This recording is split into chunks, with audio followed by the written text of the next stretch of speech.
अमरावती जिल्ह्यातील परतवाडा शहरामध्ये काल रात्री जर आपण पाहिलं तर पोलिसांनी मोठी कारवाई केलेली आहे। नागपूर असेल, अमरावती आणि मुंबई क्राइम ब्रांचच्या 3 संयुक्त पथकाने या ठिकाणी मोठी कारवाई केलेली आहे।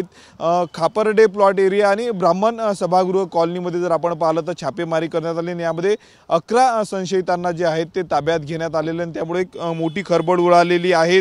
जवळपास मोठ्या प्रमाणावर शस्त्रसाठा देखील जप्त केल्याची माहिती सूत्रांनी दिलेली आहे। दुसरीकडे पोलिसांनी हवेमध्ये गोळीबार केल्याची देखील माहिती समोर आलेली आपण दृश्यांमध्ये बघू शकतो। याच ठिकाणी अमरावती जिल्ह्यातील पोलीस स्टेशन परतवाडामध्ये या ठिकाणी संशयितांना ठेवण्यात आलेला आहे। 2-3 ठिकाणी जे आहेत या संशयित आरोपींना जे आहे ते नेण्यात आले असल्याची माहिती पोलिसांना मिळालेली आहे। हरियाणा राज्यामधले संपूर्ण जवळपास 11 संशयित असल्याचं आता पोलीस तपासामध्ये समोर आलेलं आहे। काल रात्री 11:30 वाजताच्या परिसरामध्ये ही संपूर्ण घटना घडलेली आहे। त्यानंतर पोलिसांच्या वतीने जो आहे तो तपास सध्या सुरू केला जात आहे। काल जर आपण पाहिलं याच परतवाडा शहरातील एका व्यक्तीच्या घरी हे लोक भाड्याने आलेले होते आणि त्यांनी सांगितलेलं आहे की आयुर्वेदिक औषध जे आहे ते आम्ही विकतो असं त्यांनी सांगितलेलं आहे। दुसरीकडे पोलिसांनी जो आहे तो तपास आता सुरू केलेला आहे। बिश्नोई गँगशी या संशयितांचा काही संबंध आहे का याचा देखील तपास जो आहे तो क्राइम ब्रांचच्या वतीने करण्यात आलेला आहे।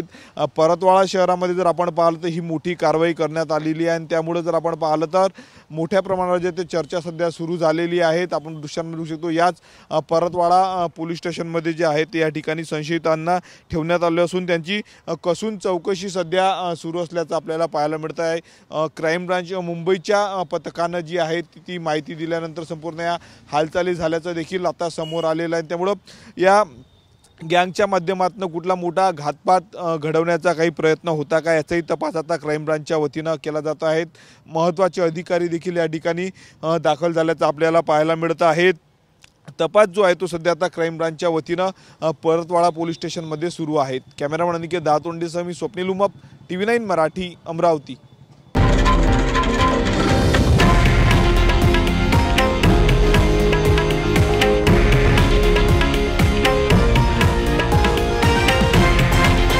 हे आहे देशातील नंबर 1 न्यूज नेटवर्क आणि आपण पाहत आहात TV9 मराठी, एकमेव।